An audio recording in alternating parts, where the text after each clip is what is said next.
इसकी जांच में अहम मोड़ आ सकता है। हो सकता है कि कई सवालों के जवाब मिल जाएं उस पॉलीग्राफ टेस्ट में जो आज किया जाना है। जी हां, सीबीआई आज संदीप घोष और 4 अन्य डॉक्टर्स का पॉलीग्राफ टेस्ट कराने वाली है। संदीप घोष से पिछले 7 दिन तक 70 घंटे से ज्यादा लंबी पूछताछ हुई, जबकि वारदात की रात पीड़िता के साथ डिनर करने वाले 4 डॉक्टर से भी सीबीआई पूछताछ कर चुकी है। सीबीआई के मुताबिक इन 5 के बयानों में काफी विरोधाभास है।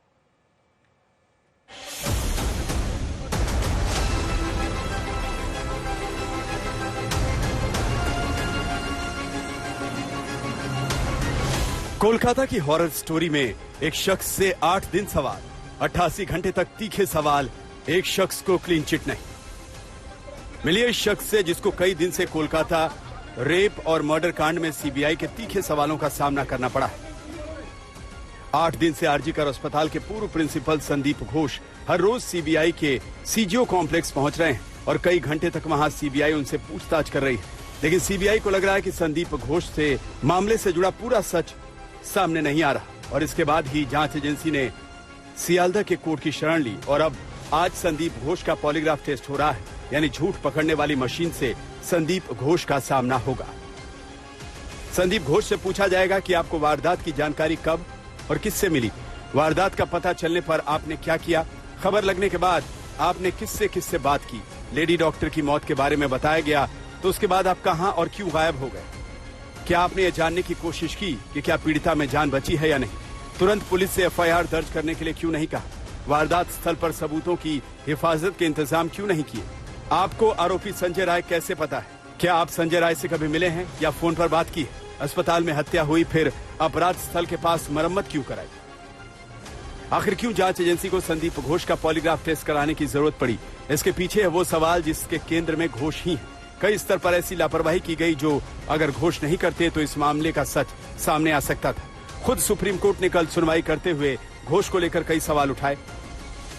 मसलन एफआईआर दर्ज करने में 14 घंटे की देर क्यों, प्रिंसिपल किसका बचाव कर रहे थे, प्रिंसिपल ने तुरंत रिपोर्ट क्यों नहीं दर्ज कराई, संदीप घोष ने इस्तीफा दिया तो उसे तुरंत दूसरे कॉलेज में ट्रांसफर क्यों किया गया। बीजेपी भी संदीप घोष को लेकर कई सवाल उठा रही है और कह रही है कि कहीं न कहीं उनको बचाने की कोशिश हो रही है।